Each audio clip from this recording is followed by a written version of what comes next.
dan kekuatan mereka itu semakin hari semakin besar karena cuan yang mereka dapatkan dari praktek-praktek jahat itu besar sekali. Ambil contoh misalnya kayak judi, disebut-sebut lebih dari 1.000 triliun.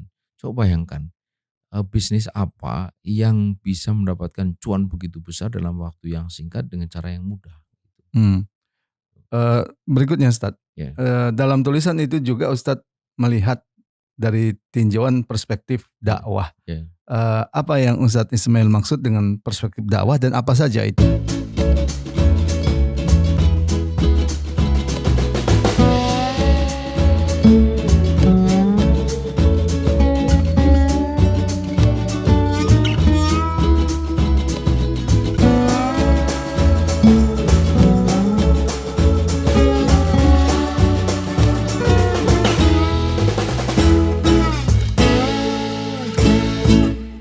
Bismillahirrahmanirrahim. Assalamualaikum warahmatullahi wabarakatuh. Pemirsa yang dirahmati Allah Subhanahu wa taala, kembali kita bertemu dalam program Focus to the Point. Kali ini kita masih membahas demo anarkis ya. Tidak hanya terjadi di Indonesia, juga terjadi di Nepal, bahkan menjatuhkan pemerintahan Nepal. Untuk itu kita akan membahas terutama terkait dengan demonstrasi di Indonesia. Apa posisi umat Islam yang tepat dalam perubahan-perubahan seperti ini. Untuk itu kita akan membahas masalah ini dengan Ustadz Ismail Nusanto. Assalamualaikum Ustadz. Waalaikumsalam warahmatullahi wabarakatuh. Dalam catatan dakwah tulisan Ustadz Ismail di Al-Wa'i terbaru, di sana disebutkan ada dua faktor penting ya dari gejolak perubahan yang terjadi di Indonesia baru-baru ini, yaitu faktor objektif dan faktor subjektif. Bisa Ustadz Ismail menjelaskan dua faktor ini? Baik. Bismillahirrahmanirrahim. Assalamualaikum warahmatullahi wabarakatuh. Faktor objektif itu adalah faktor-faktor yang memang secara faktual bisa membuat orang apa melakukan protes atau bahkan menimbulkan kemarahan massal. Apa diantaranya? Yang pasti adalah kenaikan pajak yang sangat tinggi di berbagai daerah. Di Pati sudah meletupkan protes karena ada kenaikan 250%. Kemudian eh, di Cirebon itu hampir 1.000%, di Jombang itu sampai 1.200%. Sementara di saat yang sama mereka mendengar langsung pemerintah justru menaikkan berbagai tunjangan anggota DPR dan itu disambut begitu rupa ya dengan menari-nari eh, lalu kemudian ketika diingatkan, dikritik, mereka melontarkan kata-kata yang bikin mangkel yang mendengarkan. Akhirnya timbullah tuntutan untuk pembubaran DPR dan itu pun juga direspon dengan sangat tidak elok gitu. Tapi sebenarnya bukan hanya soal pajak. Kesulitan ekonomi sudah sangat dirasakan oleh rakyat di berbagai tempat sejak beberapa waktu terakhir itu oleh karena memang ada kenaikan harga-harga, kemudian PHK, pengangguran dan seterusnya gitu.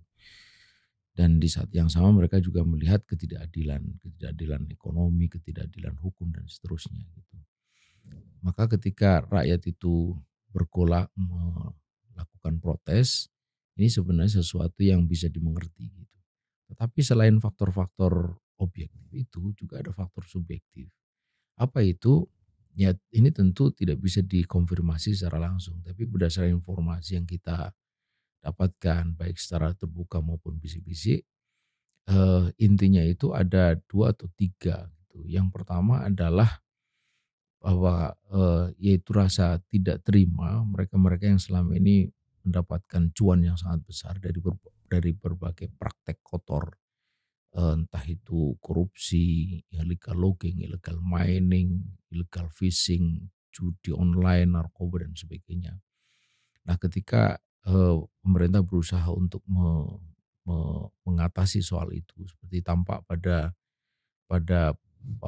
eee, penetapan tersangka, ada sejumlah pihak yang dinilai melakukan korupsi pada Patraniaga, Pertamina Patraniaga yang disebut-sebut menimbulkan kerugian sampai 1.000 triliun, itu ada pihak yang merasa di terancam lah ya, artinya merasa bahwa kegiatan mereka selama ini terganggu. Kemudian juga ada pihak-pihak yang mungkin merasa bahwa dia sebentar lagi akan kena reshuffle, tidak terima lalu juga melakukan upaya strike back. Nah hal seperti ini yang secara subjektif itu kemudian ikut menumpangi ya, gejolak di tengah masyarakat gitu. Maka sebenarnya demo anarkis kemarin itu adalah pertemuannya faktor objektif dan faktor subjektif. Ya, Ustadz Ismail Ya, mengatakan kalau faktor objektif itu bisa ya, diredam, ya, sementara faktor subjektif itu lebih sulit. ya. Kenapa? Dan memang terbukti faktor objektif bisa diredam setelah anggota DPR minta maaf, bahkan sebagiannya kemudian dinonaktifkan, lalu apa rencana tunjangan itu dibatalkan. Bukan hanya rencana tunjangan, bahkan tunjangan-tunjangan lain juga dikoreksi.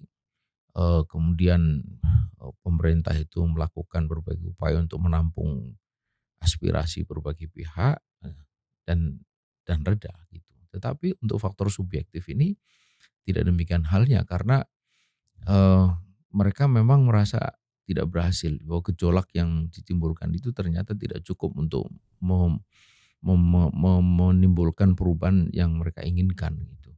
Dan pasti mereka akan mencoba lagi pada suatu kesempatan berikutnya sampai tujuan mereka itu tercapai. Inilah yang kita katakan bahwa kekuatan mungkarot itu memang sangat berbahaya. Begitu dia mendapatkan peluang untuk meraup keuntungan dari tindakan kemungkaran itu, tindakan kejahatan itu dalam berbagai bentuknya tadi itu, maka siapa saja yang berusaha menghentikannya dia akan lawan gitu. Ya, artinya ke depan Iya, upaya-upaya itu masih mungkin masih mungkin berulang ya masih mungkin dengan dan kekuatan mereka itu semakin hari semakin besar karena cuan yang mereka dapatkan dari praktek-praktek jahat itu besar sekali. Ambil contoh misalnya kayak judi, disebut-sebut lebih dari 1.000 triliun. Coba bayangkan, bisnis apa yang bisa mendapatkan cuan begitu besar dalam waktu yang singkat dengan cara yang mudah gitu. hmm. Berikutnya Ustadz, Ya, dalam tulisan itu juga Ustadz melihat dari tinjauan perspektif ya, dakwah. ya, Apa yang Ustadz Ismail maksud dengan perspektif dakwah dan apa saja itu? iya. Yang pertama tentu saja kita harus melihat secara lebih dalam akar masalah dari gejolak yang kemarin terjadi. Bahwa ini bukan sekedar soal teknis tentang meningkatnya pajak, juga bukan soal politik dalam arti bahwa ada pejabat yang tidak kompeten dan sebagainya, tetapi juga berakar pada persoalan-persoalan ideologis. Apa itu? Yaitu kegagalan sistem sekuler, ekonomi yang kapitalistik, kemudian politik yang machiavellistik, transaksional, lalu budaya hedonistik, diantaranya makin banyak itu melalui media sosial flexing kekayaan itu kan hedonistik gitu. Apa perlunya dia itu pamer-pamer seperti itu? Kemudian sikap beragama yang sinkretistik, pendidikan yang materialistik. Ini semua sesungguhnya akar dari berbagai persoalan yang tadi kita sebut gitu. Karena itu kalau dalam perspektif dakwah mestinya eee, pandangan kita itu sampai ke sedalam itu gitu. Karena itu maka kemudian proposal kita atau usulan kita, bukan usulan tetapi seruan kita tentu saja bukan sekedar hanya soal pajak itu dikurangi atau pergantian kepemimpinan, tetapi sampai kepada tinjauan terhadap tadi itu basis ideologi dari tatanan negeri ini. Nah, Ya, kemarahan itu kan muncul di tengah iya, masyarakat ya, iya, tapi belum sampai pada kemarahan yang tanda kutip sifatnya ideologis iya, ya. Baru sebatas ya misalkan bahwa sekarang kesulitan pekerjaan dan Iya, sebagainya. Tentu itu iya, masalah ya, iya, tapi belum melihat bahwa akar persoalannya sebenarnya adalah sistem ideologi kapitalisme yang iya, mau tidak mau harus iya, kita akui diterapkan di Indonesia. iya, Kenapa hal itu bisa terjadi, Ustaz? iya. Memang ini tidak mudah karena orang pada pada umumnya akan melihat persoalan itu yang konkret mengenai dirinya. Makanya seperti Arab Spring itu sering disebut dia revolusi sosial sebenarnya, sosial ekonomi karena faktor-faktor sosial ekonomi itu yang lebih dominan gitu. Itu sesuatu yang sebenarnya sangat wajar. Nah, disinilah tugas pengemban dakwah untuk mentransformasikan, merubah ya atau membawa dari kesadaran katakanlah kesadaran material kepada kesadaran substansial gitu. Kesadaran sosial ekonomi kepada kesadaran ideologi. Di situ justru tugas kita. Kenapa itu penting? Karena jika hanya kesadaran material atau superficial, begitu dia dicukupi kebutuhannya seperti seolah-olah beres gitu. Makanya itulah kenapa tidak sedikit anggota masyarakat yang merasa nggak ada soal. Mengapa? Karena dirinya sudah tercukupi, sudah merasa sejahtera.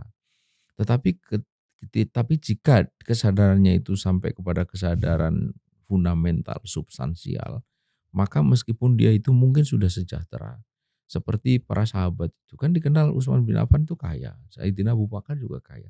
Tapi mengapa mereka itu mau bersama dengan Nabi dengan resiko yang akhirnya kena kepada kekayaannya itu? Itu karena dia didorong oleh kesadaran substansial itu, yaitu Artinya tauhid. faktor keimanan dalam perubahan tengah Nah, masyarakat ini menjadi Nah, pada penting. pada akhirnya itu yang memang akan menentukan kesadaran tauhid itu. Ya, Ustaz Ismail juga menulis bahwa dakwah ini harus terhubung dengan dinamika umat, Ya, tapi jangan hanyut di dalamnya. Apa maksud pernyataan iya. ini? Jadi kita tahu bahwa dakwah itu harus berada di tengah umat, harus tengah umat eh, karena dakwah ini sedang bekerja untuk merubah. Tidak boleh hanyut karena dakwah itu memang membawa gitu, bukan dibawa. Dakwah itu membawa apa? Membawa dari dzulumat ila nur, dari kegelapan kepada cahaya hidayah. Hidayah apa? Hidayah risalah Islam gitu. Kalau dia hanyut dia akan nggak sampai kepada Hmm. tujuan ini gitu. Itulah saya bilang bahwa dia tidak boleh tidak masuk di dalam dinamika masyarakat tapi juga jangan hanyut. Kalau Ya, hanyut dia tidak akan bisa. dalam banyak proses Hmm, perubahan di Indonesia ya, ya, sebutlah mulai dari kemerdekaan, ya, kemudian perubahan dari orde lama ke orde ya, baru, kemudian ke reformasi, ya, itu bisa disebut umat Islam sebenarnya berada di garda terdepan ya. ya, Tapi arah perubahannya itu kenapa tidak atau belum ke arah Islam? ya. Itu yang kita sebut bahwa pada fase pertama kesadaran problematik umat ada, tokoh-tokoh umat ada. Tapi ketika sudah sampai kepada kesadaran solusi tentang bagaimana masyarakat atau keadaan negara yang begini rupa itu harus dibawa, nah ini yang luput itu. Dan yang ketiga adalah bagaimana merubahnya. Ketika hanya kesadaran satu, tapi kesadaran dua dan tiga tidak, akhirnya memang berubah, tapi berubah yang tak tentu arah dan itulah yang kemudian banyak disesali gitu. Kenapa kok keadaan sekarang ini tidak lebih baik daripada sebelumnya? Korupsinya jauh lebih meningkat, kerusakan moralitas juga begitu.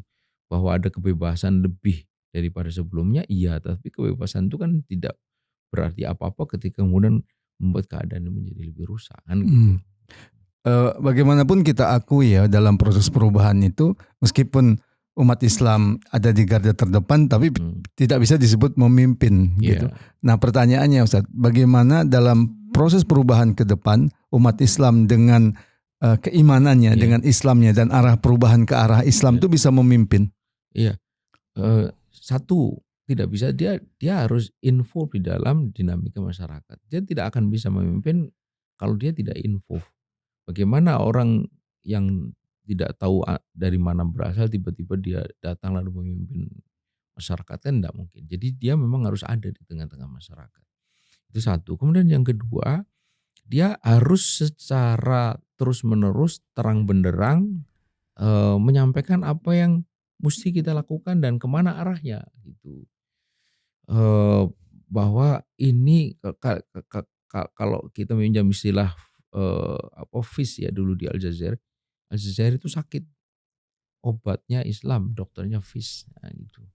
Jadi harus jelas gitu, bahwa masyarakat ini sakit ya, obatnya atau solusinya Islam, maka mari kita bergerak bersama ke arah sana. Nah itu yang harus dilakukan. Sebab kalau tidak, maka umat tidak akan tahu gitu. Karena itu tidak boleh diam tokoh umat itu untuk secara terang-terangan menyerukan ke arah Islam.